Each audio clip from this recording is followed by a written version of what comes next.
meeting that it is actually a legal requirement that parliamentary business must be prioritized.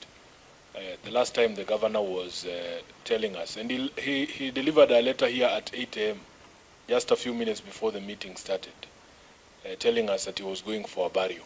And we actually confirmed between myself and the member of parliament for Embakasi East that we were going for that same burial.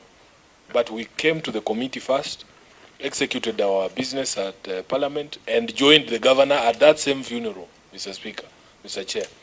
Today, I will not be surprised if you see the governor of Nairobi at the flag of the World Rally Championship at KICC, because I am sure that is where he's going to be. He prioritizes sherehe over this parliamentary business. Today, I will not be surprised if you see the governor of Nairobi at the flag of the World Rally Championship at KICC, because I am sure that is where he's going to be. He prioritizes sherehe over this parliamentary business. So my point is, we fine 500,000 and then we issue other summons. When he fails, we will fine again and then cause for him to be arrested. It says that whereas a witness is invited or summoned to appear and fail to do so, there are serious consequences on that. This is nothing but contempt of this committee. Last week there was an excuse that Governor Sakaja stated that he had not received the information on time and he needed to go to a burial. Now, I don't know, before I proceed further, how were the summons delivered to his office? Because Sakaja will state that he has not received those summons. So maybe before we proceed any further, can the Secretariat tell us and give us copies of the summon and explain to this committee how they deliver the summons to the witness? I want to remind, okay, but proceed first. So before I invite the Secretariat, is there another member who wants to say something so that the Secretariat can then respond at once? Chair, I think it is important for the question that has been raised by Olekina to be sorted out first, because this is the habit of the governor is to say he did not see those summons. I know who Patrick Akivaga is. I think he's the acting county secretary, and let's clear that question from Olekina first. Yes, our legal counsel, can you now take over from there? Through the chair, the summons were processed through the clerk, and the summons were delivered by our legal clerk, and affidavit of service is there to show that they were actually delivered to his office. Then, because it appears that there is a certificate of service, I think for us is to revert back to our Parliamentary Powers and Privileges Act and also Article 125 of the Constitution. And this time around, Mr. Chairman, for this committee to be taken seriously, we have to follow those two sections of legislations to the letter. We even have the power to call for a witness to be arrested. So I think it's about time that we exercise our powers, because this committee must be respected. I thank you, Mr. Chairman. Any other member? Yes, Abbas. Chair, I think, as rightly said by the Olekina, I think this will be the fourth time the governor has failed to respond or come. So I think we need to follow appropriate measures to be taken against the governor, as will be agreed by all members. No. Yeah, Chair, it is actually more than the fourth time. I believe we started this inquiry over a month ago. Mr. Chair, the CS for Energy has appeared before this committee. The Director for EPRA has appeared before this committee. NEMA has appeared before this committee. For us to be able to close this inquiry, the only missing link is the county government of Nairobi. So I would have no other recourse than to proceed in the manner in which the law provides. You find the governor of Nairobi in accordance with the Parliamentary Privileges and Powers Act. Members, I want to draw your attention to the contents of the summons.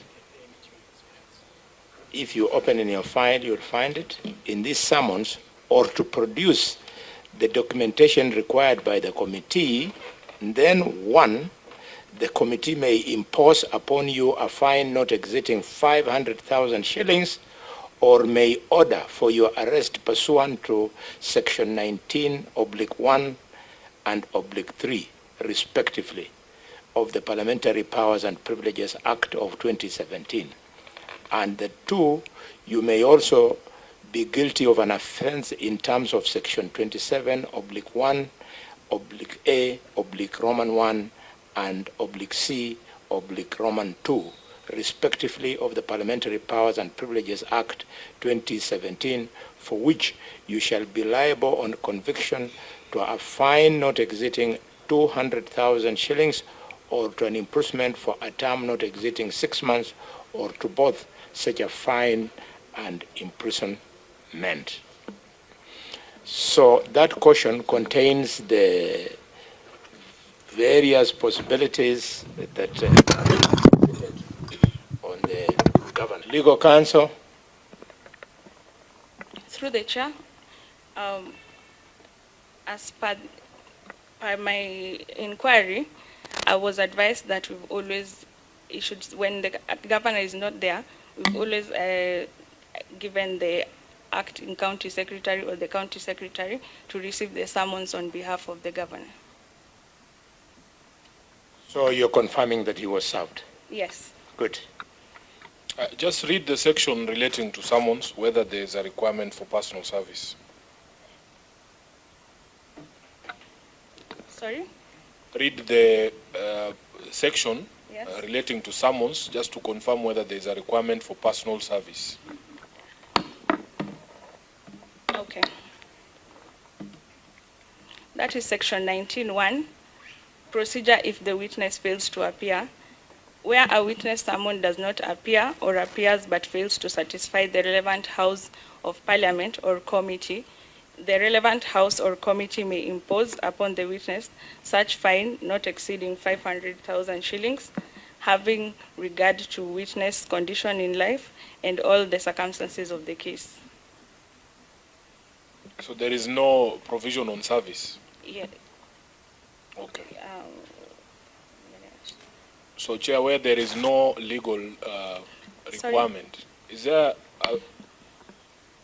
There Okay. is section 18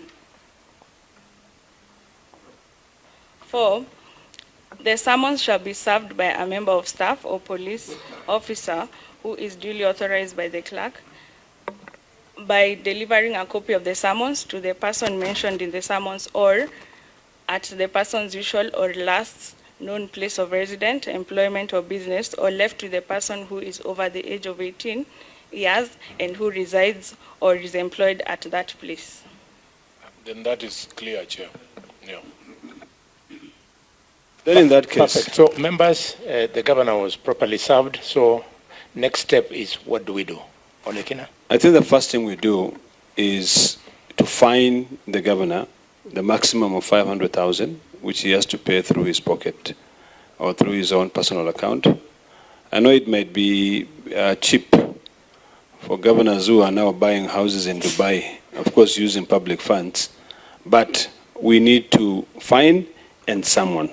And then, if he doesn't appear the second time, fine, and then also now try to use this, maybe the police, to compel the witness to appear here.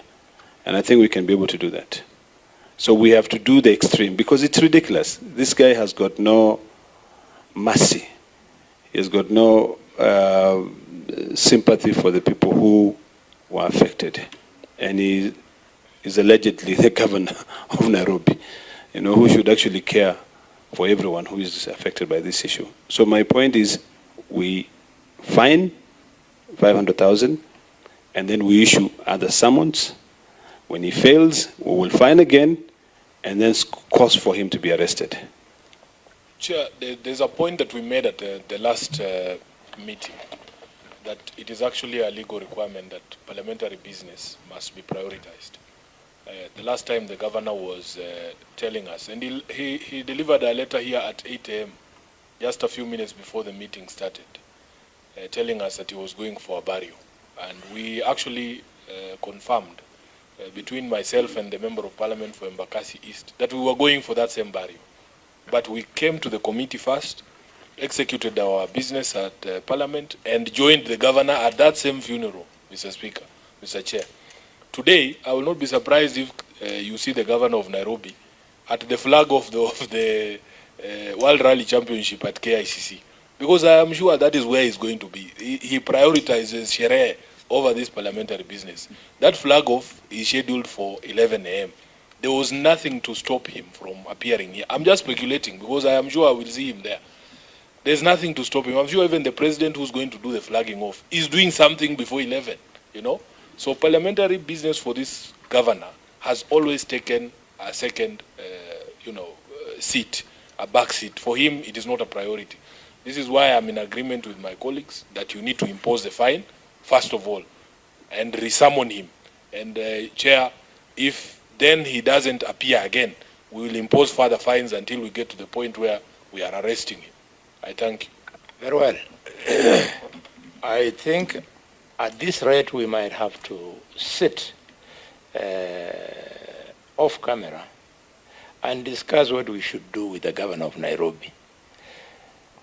Because it is so easy for him to pay, we now have to weigh other options. Is there a possibility that we can move a motion in the House? Motion of censure? What? We might have to do that in the fullness of time, because apparently the money is not his, so he doesn't mind paying from institution to institution. Yes, Chair, we don't need to see it off camera or in camera. No, these are public issues which we need to be able to deliberate on those issues without any fear. Last parliament, we censured the former cabinet secretary of energy, and there are consequences. You know, there are intended and unintended consequences when you fail to respect the rule of law. So my point is this: there's nothing in camera. I think what we need to do is to clearly either push for his arrest and also move a motion to censure him. I'm sure there are so many people who will be very happy and who will have a lot to say, because it is clear this governor prioritizes sherehe instead of, government business. So, and I don't take it lightly for anyone who disrespects Parliament. We come here yesterday. Senator Sifuna and myself were in Narok.